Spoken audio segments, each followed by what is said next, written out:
जब भी आपदा, किसी प्रकार का आपदा, किसी प्रकार का खतरा देश के ऊपर, राज्य के ऊपर, शहरों के ऊपर आएगा, उसके पहले अलार्म के माध्यम से सभी लोगों तक पहुंचाने का काम सरकार करेगी। और मैसेज के द्वारा हम लोगों के बीच जो नागरिक सुरक्षा है, जो दूसरों को सेवा करने के लिए हमेशा तत्पर है। ये जो नागरिक सुरक्षा आपका है, किन किन आपदाओं से बचाने का काम करेगी? नागरिक सुरक्षा किसी प्रकार का आपदा, मानव जनित आपदा हो या प्राकृतिक आपदा हो, सभी से लड़ने के लिए हमेशा तैयार रहते हैं। चाहे भूकंप हो, विक्टिम को बचाना हो, तो अपने काम को भी छोड़ करके, अगर किसी ने रोड में जाने किस प्रकार का अगर एक्सीडेंट होता है, तो अगर हम शादी में भी जाते हैं तो पहले गाड़ी से उतार करके पहले हम उस विक्टिम को यथावत स्थान तक, हॉस्पिटल तक पहुंचाते हैं और इलाज कराने के बाद अपने कामों पे हम लोग जाते हैं। पटना में अभी कितने लोग सक्रिय हैं इस कार्य में? पटना में कम से कम तो अभी 400 लोग हम लोग सक्रिय हैं। और अलग अलग चौक चौराहे पे जाके आप लोग जो है जागरूक लोगों को कर रहे हैं। सरकार के द्वारा जो भी आदेश पालन होता है, जो भी आदेश दिया जाता है, उसको हम लोग पालन करते हैं। अब सरकार आगे हम लोग के लिए क्या करती है नहीं करती है, उसके लिए हम लोग फिक्र में नहीं है। लेकिन जब सरकार के द्वारा कोई भी आदेश दिया जाता है, आप टीवी के माध्यम से देख सकते हैं, चैनलों के माध्यम से देख रहे हैं। ये देश में पहली बार ऐसा हुआ है, या पहली बार इस तरह के वक्तव्य आपने सुना होगा किसी भी टीवी चैनल में, या किसी भी गृह मंत्रालय, किसी भी डिपार्टमेंट के द्वारा, कि सिर्फ सिविल डिफेंस को छोड़कर किसी का नाम नहीं लिया जा रहा। तो कहीं ना कहीं तो सिविल डिफेंस के पास कुछ गुण है, तो भी अगर गृह मंत्रालय क्यों इसको कह रहा है, तो सिविल डिफेंस के पास कहीं ना कहीं कर्तव्य है। तो हम लोग भी अपने जितने भी हमारे स्वयंसेवक हैं, हम अपने स्वयंसेवक की तरफ से जितने भी हमारे स्वयंसेवक अपने कर्तव्यों के प्रति एकदम कर्तव्य निभाने में कर्तव्यनिष्ठ रहते हैं। ये नहीं कि कहीं गए तो मोबाइल देख रहे हैं, चाहे दुर्गा पूजा हो या छठ घाट हो या किसी प्रकार का आपदा हो, हमेशा तत्पर है। जी, पाकिस्तान क्या नाम हुआ आपका? नाम मनोज कुमार सिंह, सिविल डिफेंस। पाकिस्तान को नक्शे से गायब कर दीजिए। सुरक्षा का उद्देश्य, नागरिक सुरक्षा का उद्देश्य है नागरिकों के द्वारा ही नागरिकों की सुरक्षा करना। जैसे कि हम भी एक नागरिक हैं और हमें इसलिए तैनात यहाँ पर किया गया था कि हम बाकी नागरिकों की सुरक्षा कर सके।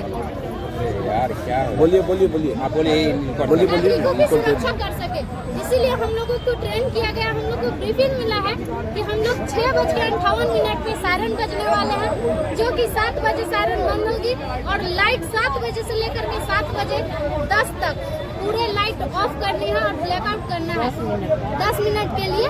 क्योंकि हम लोगों को मोदी जी के द्वारा इंस्ट्रक्शन मिला है कि अभी हमारे देश में दूसरे देश वाले अटैक करने वाले हैं, तो इसी के लिए हम लोगों को पहले से ही तैनात कर दिया गया। जैसे कि युद्ध के पूर्व की तैयारी के लिए हम लोगों को तैनात किया गया है, ताकि जब भी हमारे ऊपर आपदा आए तो उसके लिए हम पहले से ही तैयार रहें और उसकी जब भी सायरन बजे तो हम तुरंत अपने आप को सुरक्षित कर लें और सुरक्षित जगह पे चले जाएं। इसी के लिए आज आपदा प्रबंधन की ओर से नागरिक सुरक्षा को तैनात किया गया है नागरिकों की सुरक्षा के लिए। क्या नाम लोग तैयार हैं? कितने लोग लगे हुए हैं इस कार्यक्रम में? हमारे जो ग्रुप के लोग हैं वो अभी 400 से 500 की संख्या में पूरे पटना में तैनात है नागरिक की सुरक्षा के लिए। क्या नाम हुआ? हमारा नाम सिंकी सिन्हा है और मैं पटना जिले की ही निवासी हूँ।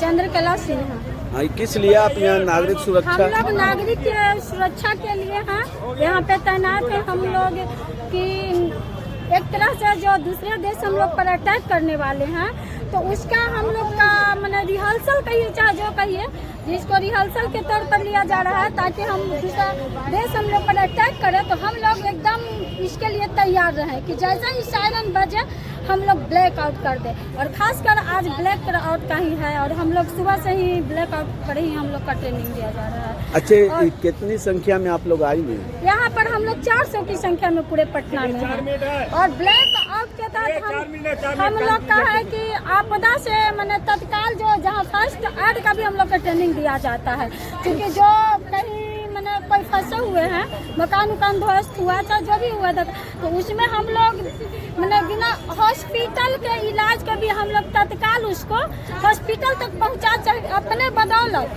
चाहे साड़ी हो, गमछा हो, दुपट्टा हो, फट्टी हो, जो भी हो, उसके बदौलत विक्टिम को हम लोग सुरक्षित हॉस्पिटल तक पहुंचा सके, इसके लिए हम लोग को ट्रेनिंग दिया जाता है। क्या नाम है? चंद्रकला सिन्हा। पूरे पटना में सायरन बज रहा है, ब्लैक आउट।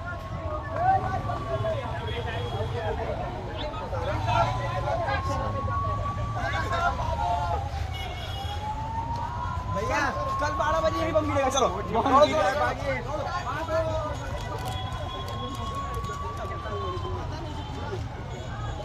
पूरे पटना में ब्लैक आउट और सायरन बज रहा है। सायरन की आवाज़ सुनिए। इस वक्त पटना के बुद्धा पार्क में खड़े हैं।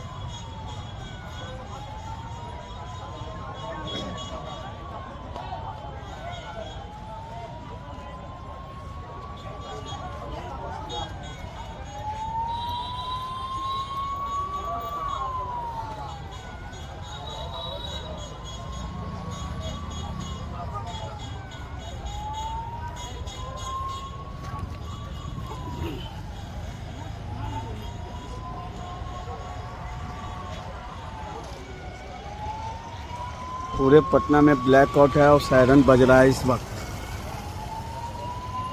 आज हम पटना के बुद्धा पार्क में मौजूद है और लोगों से जानने का कोशिश करेंगे कि नागरिक सुरक्षा, ये नागरिक सुरक्षा का आप ड्रेस पहने हुए क्या है? सिविल डिफेंस कहा जाता है। हमारे देश में भी है, इसका है, विदेश में भी सिविल डिफेंस है, ताइवान सब देश में सिविल डिफेंस है। इसका कार्य है हम लोग का आपदा में हो, आंधी हो, तूफान हो, बाढ़ हो, दहाड़ हो, सूरत हो और एयर स्ट्राइक हो या कोई आपदा, उसमें हम लोग का ड्यूटी दिया जाता है। हम लोग बहुत तत्परता से साफ करते हैं। अच्छा, आज आप लोग यहाँ मौजूद है, पटना में दिखाई दे रहे हैं, ये किस लिए? इसलिए कि एयर स्ट्राइक होने वाला है। हमारा पाकिस्तान हिंदुस्तान से युद्ध का जो माहौल बना हुआ, युद्ध हुआ भी, जिसको सिंदूर ऑपरेशन सिंदूर कहा गया, वो हुआ है। इसी देखते हुए हमारे देश के गृह मंत्री हैं, हमारे प्रधानमंत्री जी हैं, वो हम लोग को यहाँ भेजे हैं कि आदमी को जागृत करना है, बताना है ब्लैकआउट क्या होता है। तकरीबन 6:58 में हमारे यहाँ सायरन होगा, उसके बाद 7